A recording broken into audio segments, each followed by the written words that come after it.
Nagpaalam na ako sa kanya sa cellphone. Ako na yung nauna, bago pa niya ako iwan. Sabi ko, magbabagong buhay na ako. En su tiempo. In His time. Sa kanyang panahon, kung minsan nagiging daan ng kabiguan upang matagpuan ng tao ang tunay na makabubuti. Mga kaibigan, pakinggan natin ang naging karanasan ni Pinky sa ating dunang sa kanyang panahon.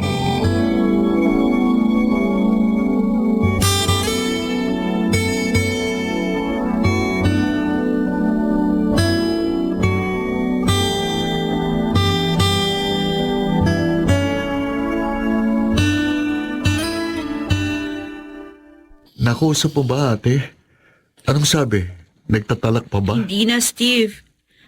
Binayaran ko na yung 3 buwan na utang natin sa bahay. Ay, salamat naman. Oh, pakibayaran mo na lang yung tubig at kuryente natin, ha? Oh. Iiwan ko sa iyo yung pera. Oo, ate Pinky. Si Nanette, magaling na ba? Oo, wala na siyang lagnat. Buti ate. Nakahiram ka ng pera sa kaibigan mo. Oo nga eh. Ay, naku. Mag-iipon na talaga ako. Hindi na ako magbibili ng kung ano-ano. Dapat mo talagang gawin yun. Nang makaalis ka na sa trabaho mo. Kasi nakakayan sa mga tao. Huwag mo silang intindihin. Ang mahalaga na bubuhay at napag-aaral ko kayo. Kahit na uli lang lubos na tayo.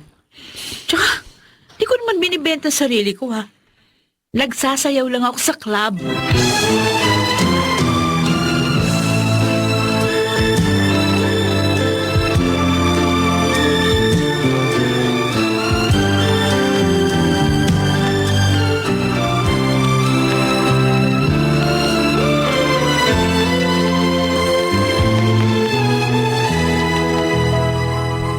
Himala!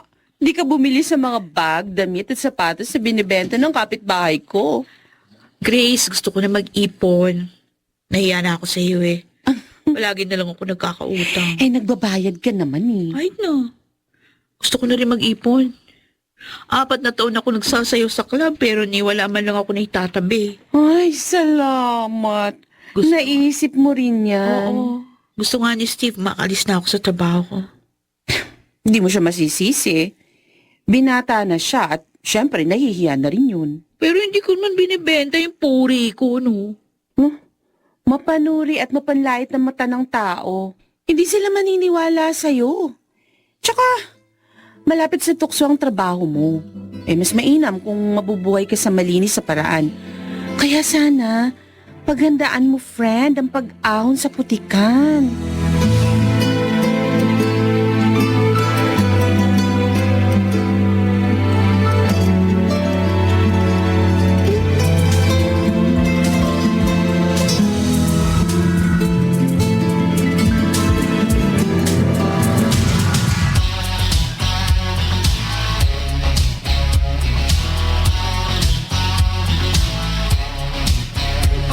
Sige na, Mama Karina.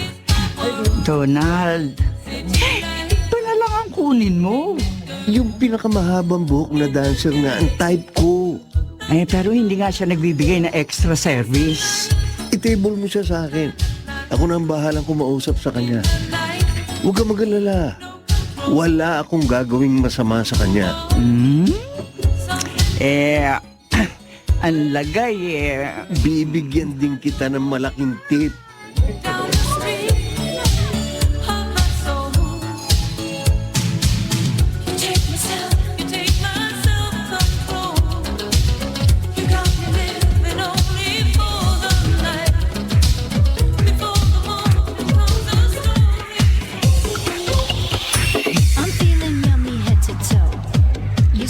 Niloloko mo ba ako?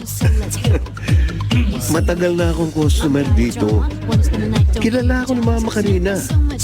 At wala akong masamang record dito. Bakit hindi ka kumuha ng babaeng ka-level mo? Hindi yung dito ka kumukuha. Kung ka-level ko, di tiyak na hindi papayag. Dahil marami din yung pera. Saka ang gusto ko, yung hindi kilala ng ex ko. Pero dapat maganda. O paanong usapan? Babayaran kita ng malaking halaga sa bawat araw na pagsama mo sa akin. Mas kikita ka sa akin kesa dito, Pinky. Napapansin ko parang di ka na pumapasok sa club, Pinky. Nagpaalam muna ako doon. Pumayag naman si Mama Karina dahil nga kay Donald. Oh, para palang nagkaroon ka ng bagong amo. Kumusta naman siya? Oy, walang problema. Nakita mo naman, di ba? Ang gwapo, mabait, at saka galante. Sinasamahan mo lang siya pero malaki ang bayad niya? Oo. Alam mo, Grace, kaya nga kahit 2 buwan pa lang ako sa kanya, malaki na ang ipon ko, no? Iba ang kislap ng mga mata mo, friend. Baka naman nahuhulog ng loob mo sa kanya. Mabait siya at maalalahanin. Nako, girl, alalahanin mo. Kinuha ka lang niya para ipakita sa ex niya at sa mga tao sa paligid nila na nakamove on na siya. Kaya wag mo hayaang mahulog ka. Baka masaktan ka lang pag hindi ka niya sinalo.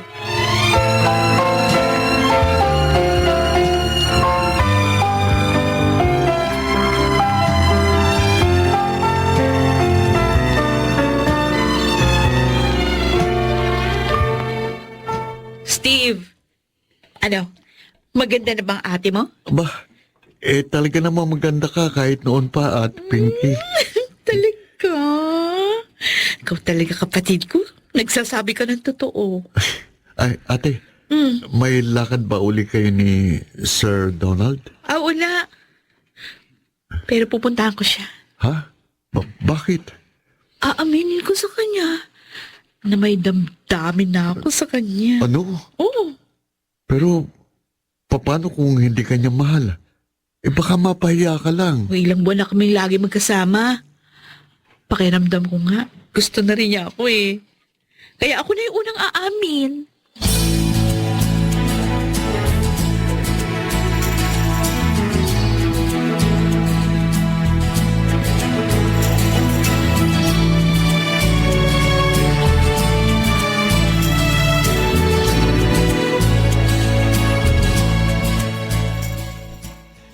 Hindi mo yata kasama yung escort girl mo, Donald. Wala kaming lakad ngayon, Jomar. Napapaniwala mo na si Shane at ang mga kaibigan nyo na nakalimot ka na. Dapat, iwan mo na rin yung escort girl na kinuha mo. Iniisip ko na rin yan eh. Total, okay na rin naman ako. Maayos na ang pakiramdam ko. Baka mahulog pa ang loob nun sa'yo. Ayos lang sana kung gusto mo rin siya. Jomar, hindi ako maaring magkagusto kay Pinky. Hindi ko sa type. Kinuha ko lang ang serbisyo niya para sa gusto kong mangyari. Hanggang doon lang yun.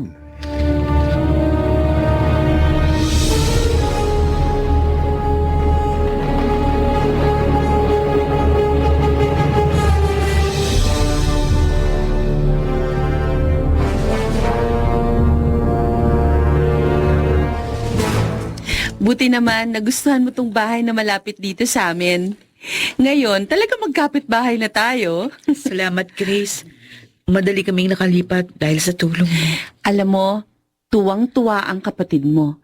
Sabi niya, tuluyan ka na raw na hindi papasok sa club at mag-aaral ka na raw uli. Oo, pero short course lang.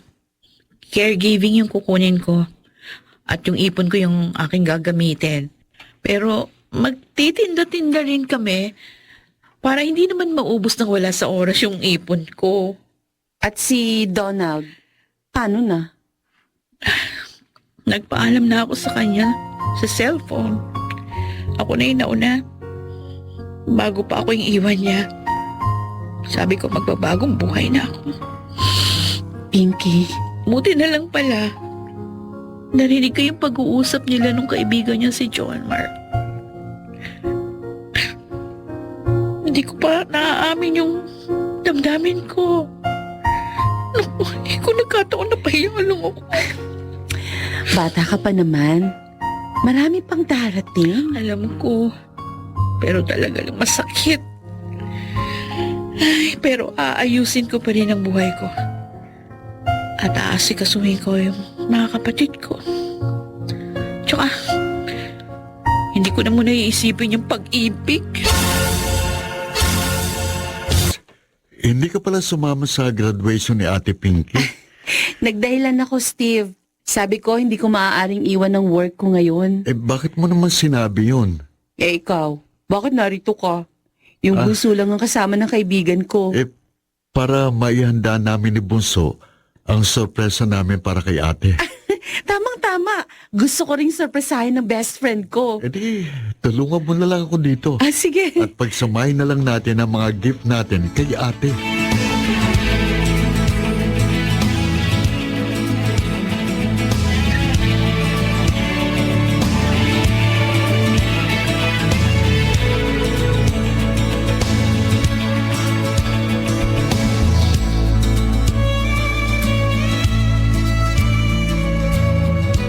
Wow! May medal ang ate ko. Congratulations, ate. Oo nga. Congrats, girl. Salamat sa inyo, mga kapatid ko. Uy, talaga ha? May regalo pa. At may inihanda pa kayong sorpresang lunch para sa akin. Yes. Hanggang dinner ito, ate. Handa namin sa mabait naming ate. Correct ka dyan, Steve. Salamat uli. Ang saya-saya ko. Dahil kasama ko kayo sa aking tagumpay. Ngayon, naunawaan ko ng dahilan kung bakit noon nabigo ako. Dahil ngayon, kasunod nun ang aking tagumpay. Sinasabuhay ng tao ang mga kalooban ng Diyos.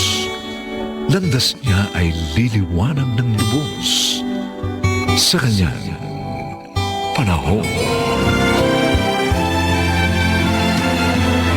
Nagsigana, Jenaline de la Cruz, Phil Cruz, Susan Robles, Lionel Benjamin, Maynard Landicho Jr. at si Rosana Villegas sa papel na Pinky. Special